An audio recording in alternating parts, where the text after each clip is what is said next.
Imagine you have $10,000 in cash. You want to keep it completely safe from the volatility of the stock market, bank crashes, and economic uncertainty. So you do what generations before you have done. You tuck it securely inside your mattress. You leave it there for 10, 15, or 20 years. It doesn't get stolen, it doesn't catch fire, and nobody touches a single cent of it. You feel secure knowing that your $10,000 is exactly where you left it. But here is the terrifying reality of personal finance. While you were sleeping, a silent thief was slowly eating away at your wealth. When you pull that money out decades later, you still have the exact same number of paper bills, but your money is now worth drastically less. Keeping your money under a mattress or even sitting idle in a traditional checking account is slowly making you poor. Today, we are going to sketch out exactly how this invisible economic force operates, what it does to your purchasing power, and how you can fight back to protect your hard-earned wealth. To understand inflation, we have to stop thinking about money in terms of its face value and start thinking about it in terms of what it can actually buy. Economists call this purchasing power. Let's travel back to the year 2000. If you walked into a grocery store with a single $100 bill, that money had immense power. You could fill an entire shopping cart to the absolute brim with food to feed a family for a week or two. Now, let's take that exact same $100 bill today. If you walk into that same grocery store, that exact same piece of paper no longer fills the cart. In fact, it barely covers a handful of basic items, a carton of milk and a bag of chips. The bill didn't change color. The numbers on it didn't shrink, but its ability to command goods and services in the real world was heavily degraded. That is inflation in its simplest form, the steady, relentless rise in prices over time, which causes the value of your currency to drop. But why does this happen? Is it just corporate greed, or is there a deeper mechanics to the global economic engine? Economists generally divide the causes of inflation into two distinct types. The first type is called demand pull inflation. This happens when the demand for goods and services grows faster than the economy's capacity to produce them. Think of it as too much money chasing too few goods. When everyone suddenly has the cash and the desire to buy something, but the supply of that item is limited, buyers naturally compete against each other. Sellers recognize this surge in demand and raise their prices accordingly. The second type is cost-push inflation. This occurs when the underlying costs of production go up for companies. If raw materials like oil, steel, or agricultural products become more expensive, or if wages skyrocket, manufacturing becomes costlier. Businesses cannot simply absorb these higher production costs without losing profit. To survive, they pass those expenses directly down the supply chain to you, the consumer, resulting in higher price tags at the cash register. Beyond supply and demand, there is a third, massive player in the inflation game, the money supply itself. When central banks and governments print or inject massive amounts of liquidity into the financial system, things change quickly. Think of money like any other commodity. If it is rare, it is valuable. But if you flood the market with trillions of new dollars out of thin air, each individual dollar naturally becomes less scarce and therefore less valuable. We saw a historic real-world demonstration of this mechanism recently. Massive economic stimulus packages across the globe, combined with supply chain disruptions, created the perfect storm for rapid inflation rates unseen in decades. To fully protect yourself, you must understand the critical difference between nominal value and real value. This is the distinction that saves people from financial ruin. Nominal value is simply the face value of your money. It is the literal number printed on the paper currency or displayed on your digital banking dashboard. $100 is nominally always $100.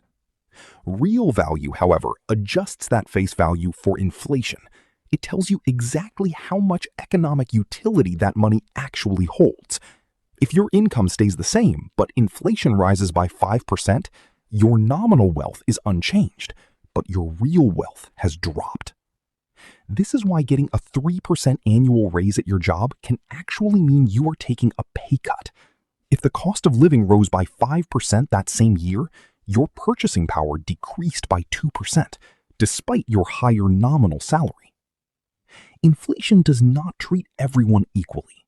It creates clear winners and definitive losers in the global economy. Let's look at who gets hurt the most when prices rise. The biggest losers are always savers. Anyone holding massive amounts of physical cash or keeping their money in basic savings accounts yielding virtually zero interest is essentially losing wealth every single day. The second group heavily impacted are individuals on fixed incomes, such as retirees relying on strict pension plans. Their monthly income remains completely static, while their medical bills, food costs, and utilities consistently climb. Now let's look at the other side of the equation. Who actually wins during inflationary periods? The primary winners are asset owners, people who own real estate, businesses, or equities. When prices across the economy rise, hard assets naturally inflate in value alongside them. If you own a rental property, the property value goes up and the rent you can charge increases, shielding your capital from degradation. The second unexpected winner is the strategic debtor.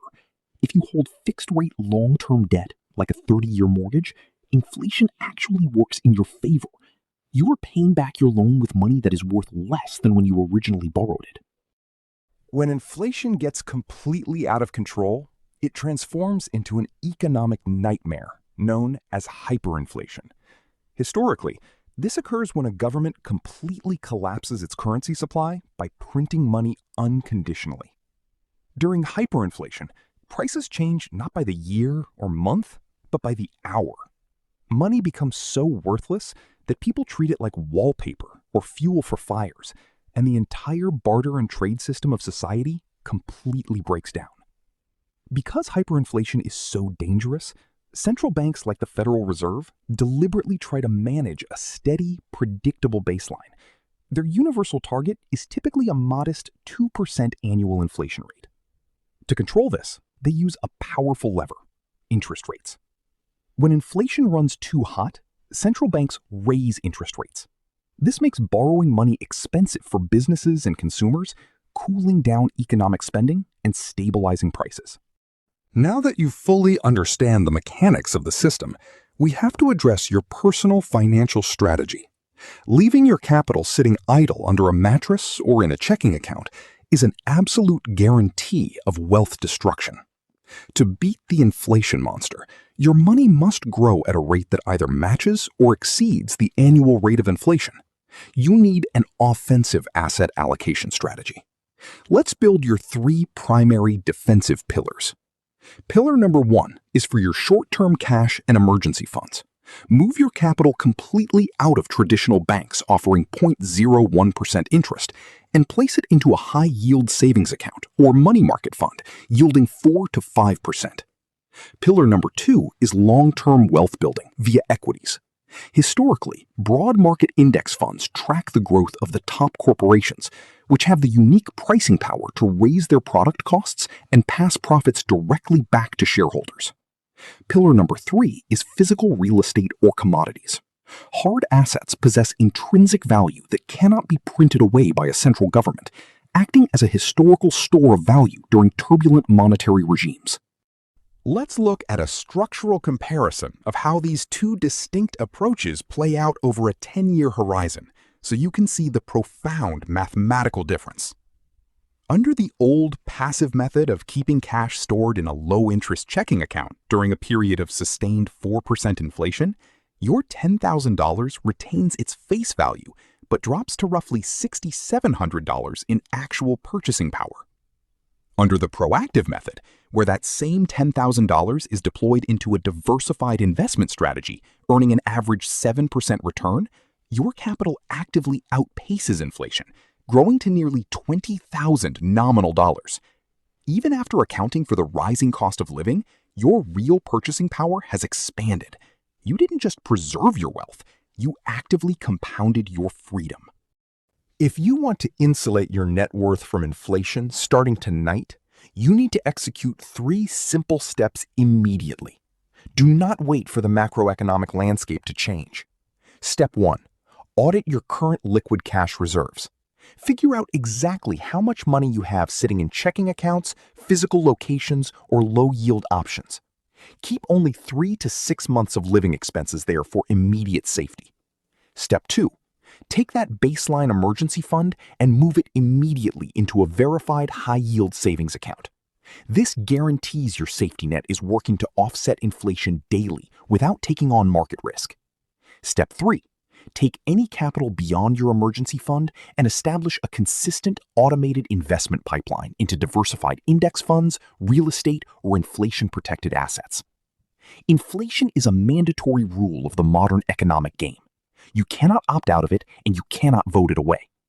But once you stop saving passively and start investing proactively, you change your position entirely from a victim to a beneficiary.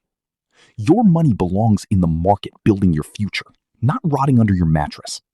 If you found this visual masterclass valuable, hit that subscribe button, drop a comment with your strategy, and I will see you in the next sketch.